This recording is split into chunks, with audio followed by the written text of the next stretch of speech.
Breaking news Kompas TV masih kembali saudara terkait dengan pantauan banjir di sejumlah wilayah di DKI Jakarta kaitannya dengan hujan yang turun sejak dini hari tadi. Dan ini adalah pantauan di Cawang, saudara. Kemacetan terjadi di ruas jalan di Cawang, saudara, ini visual terkini di sana. Di mana kalau tadi menurut laporan dari jurnalis Kompas TV Zevanya Situmeang, di sana sempat ada genangan, kemudian disiagakan mobil pompa air dan akhirnya sudah berhasil surut seperti itu. Banjir di sisi kiri jalan DI Panjaitan ini akhirnya masyarakat bisa melewati jalan ini, semua ruas bisa dipergunakan. Namun memang sekitar pukul 12:15 waktu Indonesia bagian Barat hujan kembali turun di sana, saudara. Dan memang ini kemacetan terjadi karena banyaknya kendaraan yang melewati jalur ini.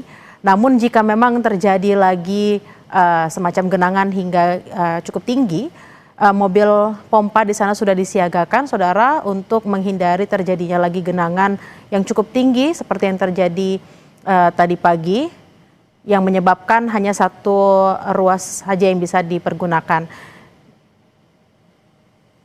Dan terkait dengan bagaimana informasi cuaca, tidak hanya di Jakarta tapi juga seluruh daerah di Indonesia, kami sudah terhubung dengan Wahyu Argo, Prakirawan BMKG. Selamat siang Mas Wahyu dengan Bella di studio. Selamat siang Mbak Bella. Mas Wahyu, kalau kita lihat sepanjang pagi, bahkan dari subuh di wilayah Jabodetabek ya, tidak hanya Jakarta, di Depok Bogor juga hujan sangat tinggi seperti itu. Perkiraannya untuk hari ini seperti apa, khususnya untuk Jabodetabek, Mas Wahyu? Baik, untuk hari ini diperkirakan untuk wilayah Jabodetabek sendiri masih ada potensi hujan sepanjang hari nanti dengan intensitas sedang hingga lebat, demikian. Untuk puncak cuaca buruk sendiri, terutama untuk Jabodetabek, itu di tanggal berapa saja, Mas Wahyu? Karena kita tahu ada banyak warga yang juga harus mempersiapkan atau juga mengantisipasi jika terjadi banjir atau mungkin mereka harus mencari alternatif lain begitu untuk mencapai tujuan-tujuan mereka.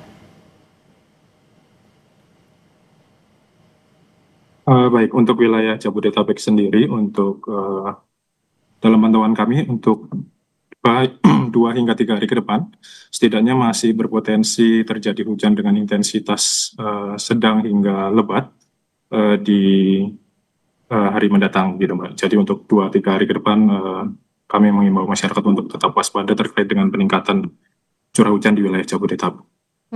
Mas Wahyu, sebenarnya penyebab utama terjadinya cuaca buruk di wilayah terutama Jakarta dan juga Indonesia secara keseluruhan ini apa, Mas? Ya, sejak awal 2026 sebetulnya BMKG sudah mencatat adanya peningkatan intensitas curah hujan di beberapa wilayah termasuk di Jabodetabek, di mana hal ini disebabkan oleh monsun Asia yang menguat, kemudian disertai juga dengan seruakan dingin yang terjadi yang cukup signifikan dari daratan Asia menuju ke Indonesia begitu. Kemudian pola aliran angin ini meningkatkan pembentukan serta penguatan daerah konvergensi. Secara khusus di wilayah selatan ekuator atau di selatan Indonesia, termasuk di selatan Sumatera, Pulau Jawa, hingga ke Bali, hingga Nusa Tenggara Timur, Pak. Kemudian juga masih aktifnya MJO, kemudian beberapa gelombang ekuator seperti gelombang Rossby dan Kelvin, turut memperkuat peningkatan pembentukan awan hujan di wilayah selatan Indonesia, gitu. Mas Wahyu, lalu faktor apa saja nih yang biasanya membuat cuaca ekstrim ini semakin sering terjadi, Mas? Ya, interaksi beberapa fenomena tersebut tadi sebetulnya akhirnya juga memperkuat gitu ya Mbak ya, memperkuat peningkatan pembentukan awan hujan di wilayah Indonesia termasuk Jabodetabek, sehingga salah satunya dengan terjadinya daerah konvergensi, daerah pertemuan massa udara, di mana hal itu nantinya menimbulkan peningkatan pembentukan awan hujan di wilayah Indonesia, begitu Mbak. Lalu terkait juga dengan adanya cuaca buruk ini biasanya BMKG memprediksi datangnya cuaca buruk seperti apa, Mas Wahyu? Ya, kami atau BMKG melakukan pengamatan pemantauan terhadap berbagai macam parameter, termasuk juga pengamatan curah hujan sepanjang waktu gitu. Kemudian kami juga menggunakan data-data model, kemudian pengamatan dari satelit dan radar cuaca juga. Hmm. Lalu terutama untuk beberapa hari ke depan sampai mungkin sekitar akhir Januari, kira-kira wilayah mana saja yang paling beresiko untuk terdampak cuaca buruk dalam waktu-waktu dekat ini, Mas Wahyu? Iya, mengingat di bulan Januari hingga awal Februari secara umum Indonesia masih berada di musim penghujan, di mana masih kuatnya monsun Asia. Kemudian daerah-daerah yang perlu waspada terutama untuk di Indonesia di selatan ekuator, Mbak. Termasuk juga Sumatera bagian selatan hingga sepanjang Pulau Jawa, kemudian Bali, Nusa Tenggara Barat, Nusa Tenggara Timur itu perlu cukup waspada terkait dengan peningkatan curah hujan di wilayah tersebut. Hmm. Terkait juga dampak dari cuaca buruk ini, Mas Wahyu, kalau tadi sebelumnya di program Kompas Siang ada narasumber yang mengatakan bahwa sejak tadi pagi ada penerbangan yang juga sudah dibatalkan akibat dari cuaca buruk. Lalu sebenarnya dampaknya terhadap transportasi terutama darat, laut, dan udara, terus bagaimana cuaca ekstrim ini kemudian mempengaruhi aktivitas dari masyarakat?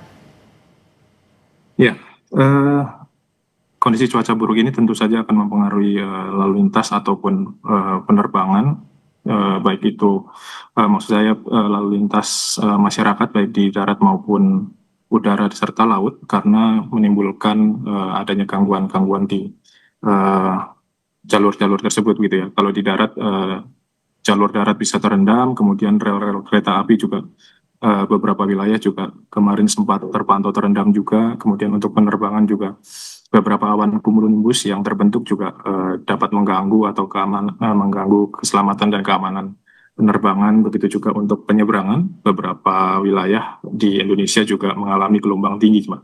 Begitu, Mbak.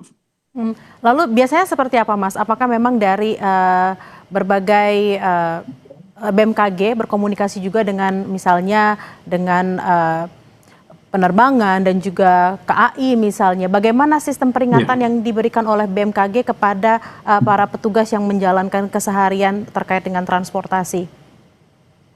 ya, BMKG secara rutin memberikan informasi baik itu informasi cuaca harian maupun peringatan dini, baik itu untuk keperluan penerbangan, penyeberangan maupun penyedia transportasi darat juga termasuk KAI dalam hal ini. Hmm, Kalau terkait dengan misalnya penerbangan seperti itu, Mas, karena tadi dikatakan ada Ya, cumulonimbus juga, itu early ya. warning sistemnya seberapa lama sebelum akhirnya ditentukan untuk tidak boleh terbang seperti itu? Biasanya kami memberikan informasi terkait untuk penerbangan sekitar 1 jam sebelum kejadian, paling lambat itu sudah kami berikan kepada pengelola bandara, Mbak. Demikian. Mhm. Lalu Mas, ini kan kita tahu tadi Mas Wahyu sempat mengatakan memang cuaca ekstrim dalam beberapa hari akan terus terjadi. Nah, apa yang harusnya dilakukan masyarakat ketika BMKG mengeluarkan peringatan cuaca buruk? Ya, kami menghimbau masyarakat untuk terus memantau ya perkembangan kondisi cuaca yang saat ini dapat berubah sewaktu-waktu, serta adanya potensi bencana hidrometeorologi akibat cuaca ekstrim. Kami mengharapkan masyarakat terus berhati-hati dalam beraktivitas, utamanya aktivitas di luar ruangan, termasuk di perjalanan darat, laut, dan udara. Kami mengimbau masyarakat untuk dapat memantau melalui berbagai kanal media yang telah disediakan BMKG melalui aplikasi info BMKG maupun berbagai kanal media sosial. Lalu supaya lebih gampang nih masyarakat untuk mengakses ini, Ya, akses informasi paling cepat dari BMKG ini bisa di mana, Mas Wahyu? ya, masyarakat dapat mengaksesnya melalui aplikasi di eh, perangkat HP masing-masing ya, dengan menginstal info BMKG, aplikasi info BMKG, atau masyarakat juga dapat mengikuti Instagram maupun Twitter milik BMKG, @info BMKG. Mhm. Baik, kita berharap memang dalam beberapa hari ke depan akan ada cuaca ekstrim, namun masyarakat juga harus semakin aware terkait dengan early warning system yang sudah disampaikan oleh BMKG melalui kanal-kanalnya.